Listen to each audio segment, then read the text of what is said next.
Why is it that every time Atletico Madrid host Real Madrid, these guys turn into like Brazil 1970? These guys turn into like Barca 2011. They turn into like, I don't even know, man. Real Madrid 02. It's ridiculous. Germany 14. Honestly, every time Real Madrid come rolling into the Wanda, is that what they're called these days? The Wanda Metropolitano, is that? Or are they the Air Riyadh now? Hold on. The Riyadh Air, excuse me. They're the Wanda for me, man. Riyadh Air hype, bro. Every time these guys go into the Wanda, Atletico Madrid shapeshift. They transform, they mutate into the greatest team you've ever seen in your life. Atletico have just demolished Real Madrid 5-2. Alonso's first loss of the season. And it's in such emphatic style that, honestly, I don't even know where to get started with this. Real Madrid were terrible. But Atletico, wow, where is this every game? Why can you guys not play like this every single game? Going into this game, Real Madrid were the favorites. Despite their record at Atletico in the last few seasons, right? They went into this game as favorites. They have been perfect to start the year, and Atletico Madrid have been anything but. Real Madrid have won what? 7 games in a row in all competitions, whereas Atletico had 2 wins in 6 in La Liga before today. Simeone's job being questioned for probably the first time in his entire career at Atleti. People questioning, is this the end of the Simeone era? And yet it seems like all it takes to wake up Atletico every season is just for their neighbors to come into town. And then everybody just resurges. Today, I mean, I'm looking at Atletico Madrid, a team that have been so disappointing this season. And just think to myself, why could you not play like this more often? I mean, maybe it's helped by the fact that today Real Madrid were absolutely toothless. These guys created 2 good opportunities the entire game. They scored both of them. And both of them are genuinely just moments of pure brilliance. The first one, Mbappe and Arda. I really like this partnership that's kind of developing between the two of them, by the way, right? I feel like Arda and Mbappe have linked up for a few goals this season.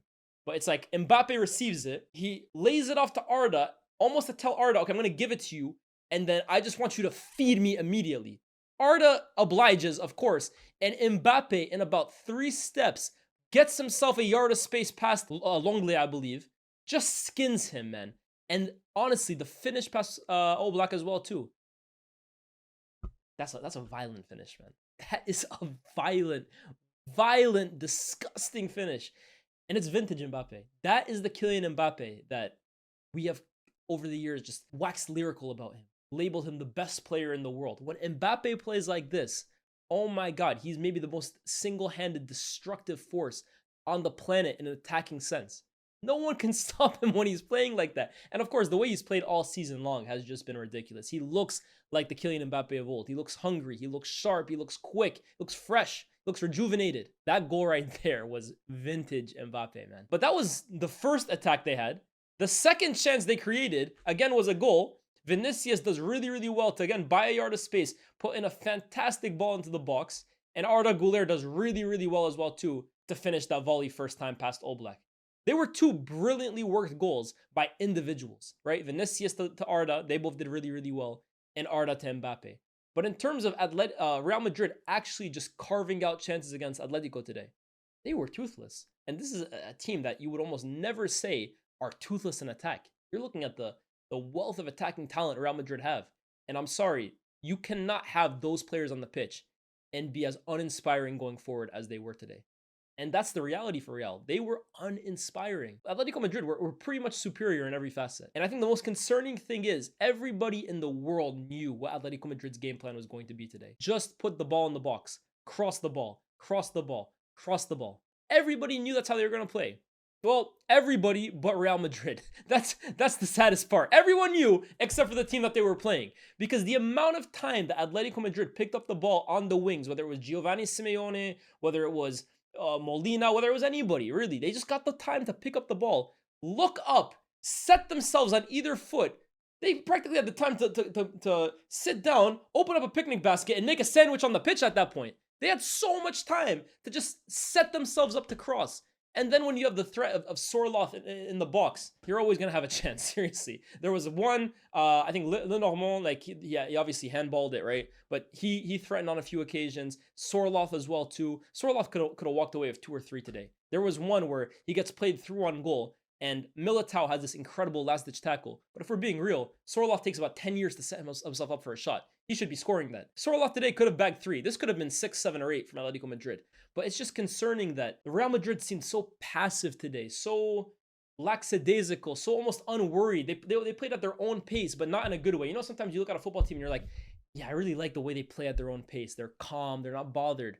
That's great, right? But when you're playing in a derby against your city rivals, which by the way, you're playing the underdogs. You are the team, the big boys going into a derby. And it's always dangerous to go in with that kind of mentality because you know your little brother, your noisy neighbor, they're going into this game looking to kill. They're looking to make a point, especially playing in their own stadium. We know Atleti's home fans are aggressive. They're loud. They create an atmosphere. They're boisterous. And Real Madrid just walked into the joint and thought that they could cruise to 3 points in 90 minutes. Did they not get the memo that this is Atletico Madrid? No matter what kind of form they're in, these guys can cause a problem in a derby. I thought it was extremely naive from the way Xabi Alonso set up his team. And to be honest with you, I think Alonso has done a pretty good job at Real Madrid since he's come in. I think the Club World Cup, bar that game against Real Madrid, against PSG, excuse me, I thought he set them up quite well. And I think at the start of the season as well, it hasn't been perfect. It hasn't been like the most beautiful football you'll ever see. But I have said on the odd occasion, they look more organized than they do last year at the very minimum. Today, I have to take that back. They didn't look organized today whatsoever. Atletico Madrid could have scored as many goals as they wanted today. In fact, after 30 minutes, it almost felt like they took their foot off the gas. It was ridiculous. I really want to give a shout out to Julian Alvarez, right? Because this guy, despite Atletico Madrid's terrible start to the season, is the only guy who has consistently delivered. The last game, he scored a hat-trick and a 3-2 win. And then today, grabbing 2, one of them a penalty, but the other one, the first one, was an absolute work of art. His free kicks are actually cracked, man. They're cracked. We didn't get to see it enough at Man City, but we're seeing it at Atletico Madrid because here, this is his team. This is his team. He takes the free kicks. He takes shots from wherever he wants. He's the main man. There was a game this season where he got substituted and he's throwing his hands in the air. He would never do that at Pep City because he knows his role is a little different there. But Atletico Madrid, he's the man. And it's another brilliant center forward that Atletico Madrid have recruited to the team. You know this club has history of signing gunmen, whether it was Forlan, Aguero, Torres was theirs, right? But Falcao, Griezmann, like this is what they sign brilliant attackers. They obviously have a few flops in there, right? Jackson Martinez, I'll never forget that one. They definitely have a few flops, Joao Felix, but Alvarez is definitely much more in the first category than he's in the second because I think since he's joined this club, we all knew he was a good player at City. And I was a big fan of him at City. I always felt like, wow, City probably have the second best striker in the league playing for them out wide or in the 10. But now that he's kind of been given the license to lead the line for a team, you're really seeing his quality every single week. And it shouldn't be a surprise to anyone. Let's not forget that, guys, when Argentina won the World Cup, he was the main 9 for Argentina that campaign. He was the one playing up front next to Messi. We've known his quality, but now you are seeing it on full display. And I was having a conversation with Cam the other day, right, about who are the best ball strikers in world football, because I think it came after Rashford's goal against Newcastle. Like, who are the best pure strikers of a football? And Rashford's obviously in that conversation. Fede Valverde as well, too. But I think Julian Alvarez is right up there. He had another strike in the first half, right, where picks it up, just buys himself a yard of space on his right and curls it, which is really, I'm telling you, like that opportunity right there where he curls it into the near post is really becoming a bit of a staple for him. But it's like, wow, his shooting technique is just beautiful. The way he hits the ball is a work of art, seriously. But Atletico Madrid just had their way of Real today, man. Had their way. On set pieces, they were dangerous. They obviously win the penalty again from another cross into the box. Arda Güler basically booting, what's his name, in the face. I can't remember who it was. Now, I guess the question is, Arda wins the ball first, but then almost the resulting contact, his foot barged into the guy's face. I can't remember who it was, but that's what ended up happening. And I'm thinking to myself, is that a penalty or not? Because he's made an attempt to win the ball. He won the ball, but he can't account for the other guy putting his head there, right? It's almost like, say, I always bring up this example, right? Cristiano Ronaldo's bicycle kick against Juventus, right? If you look at that bicycle kick, like, look, hold on, I'm going to pull up a picture real quick. This bicycle kick right here, right? This is a rogue example, but just hear me out here. I'm interested in knowing your opinion. Cristiano Ronaldo, one of the best goals of all time. The Chilio's head is right there. Now, let's just follow along with me, right? If Cristiano Ronaldo had bicycle kicked this in, it goes in, but let's say the Chilio's head is a little closer and the follow-through of Ronaldo's bicycle kick ends up hitting the Chilio in the head. Do we disallow that goal because it was a dangerous situation and Ronaldo should have accounted for De Chilio potentially heading the ball? I don't think you would, no? Like, I think that would be ridiculous to then say, sorry, the bicycle kick doesn't count. In fact, it's a foul from Cristiano. Again, it's a slightly different situation, but when I think of the Arda Güler thing, like, Güler is focusing on clearing that ball. and he clears it. It's not like he tries to clear it and he ends up just hitting him on accident. Instead, he doesn't get the ball. He won the ball, and then the follow through hits the guy's head. So I can hear it from both sides, to be honest. But let me know what you guys think in the comment section down below. Should it have been a penalty, or am I just completely overthinking this one? I think from Real Madrid, though, right, the biggest issue today, because look, Huijsen today, I thought played his worst game for Real Madrid so far. I think Sorloth really gave him a difficult time. I didn't think Carreras was great today either, to be honest with you. I think defensively, Real Madrid were a mess. But I think even more concerning today was the midfield. Now, Jude made his first start of the season, and I'm going to be honest with you, I didn't think he looked fit. I do not think he looked completely ready to be making his first start in a game like this, of this intensity. I think Alonso potentially got it wrong in that regard. But for me, I can forgive Jude because he's just coming back from a big injury. I'm looking at Fede Valverde and Tchouaméni today and thinking to myself, guys, you completely lost the midfield battle. You wanted no part of that midfield battle whatsoever. Not even in terms of just like getting in amongst it, right? But because we know Fede, he loves getting in the hustle and bustle. We know that. But in terms of just getting on the ball and bossing the midfield on the ball, it almost felt like neither of them wanted anything to do with the football, especially in that second half. They weren't even showing for it at times, right? And that's a concern. I'm a big fan of Fede Valverde, but like I think he's really good in a certain role where you're asking him to do certain things. But when it comes to actually just like the traditional aspects of being a central midfielder, I do think there are some parts of it that Fede Valverde kind of struggles in terms of just like controlling a game and, you know, finding the tempo of the game and getting high touches. And like, that's not really him. And I don't think, like, the thing with Valverde is like, if you're not using him for his absolute strengths, at times I feel like you're better off almost just taking him off. I know he's always going to provide work rate and stuff like that, but today he takes off Arda Güler. And I have been a little critical of Arda Güler at times in the last few games, but today Arda should not have been the one to come off. It had to be, for me, one of Tchouaméni or Valverde, if not both of them. I thought Arda was their best midfielder today. Again, the only one looking to get on it, looking to make things happen, looking to string passes together. I was really disappointed in Tchouaméni and Valverde, and again, I'm going to continue saying it. Real Madrid seem to have a midfield issue. That is the biggest issue of this team right now. They can score goals for fun against anybody, typically. Defensively, I think they have some really good players in that back line, and you're always going to have Courtois to save you. But the midfield has continued to be an issue for Real Madrid since the minute Toni Kroos walked out the door. And I'm sorry, the manager will help to a certain extent in terms of how he sets them up, but they are missing that profile of midfielder that just likes to get on the ball and keep it ticking. They still massively lack that. And I think until they replace it, they are going to continue to struggle in high intensity, chaotic games like this. Against Atletico, the way Real Madrid are playing right now, they are always going to find some kind of success, teams like Atleti.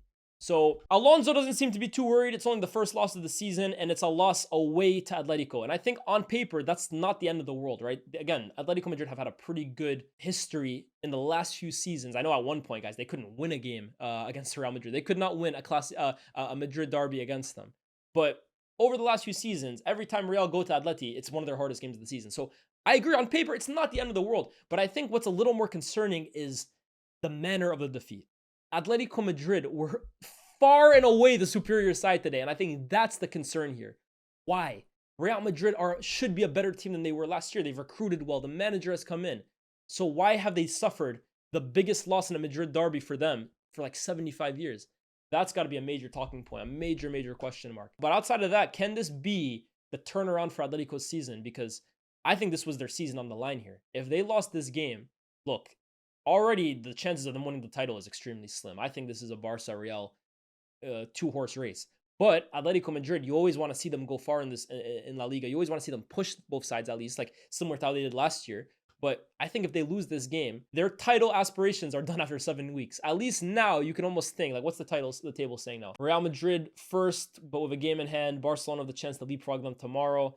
And Atletico Madrid, to be fair, they could go down 7 points. But imagine they lose today.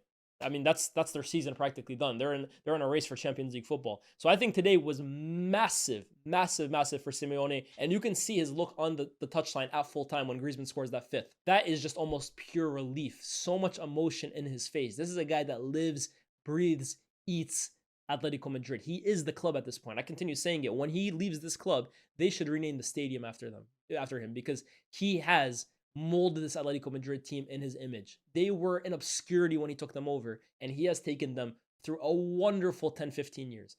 His time at the club might be coming to an end, but anybody disrespecting Simeone for his legacy at the club, saying, well, he only won 2 La Ligas in his time there, you've lost your mind if you're really criticizing him for that. I know they spend a lot of money. I know he's the highest paid manager or one of the highest paid managers in the world, but what he has done for this club can never, ever, ever just be demonstrated or illustrated by statistics. Please, bro. He has transformed Atletico and only for the better. So this is a big win for both the team and for him as well too. And as for Real Madrid, I think the result, not the end of the world. The performance, very, very, very concerning. And now over to Barcelona, who, yeah, what was their next game now, Barca? Barca will play tomorrow against Sociedad. Let's see how that works. Sociedad are where? 17th.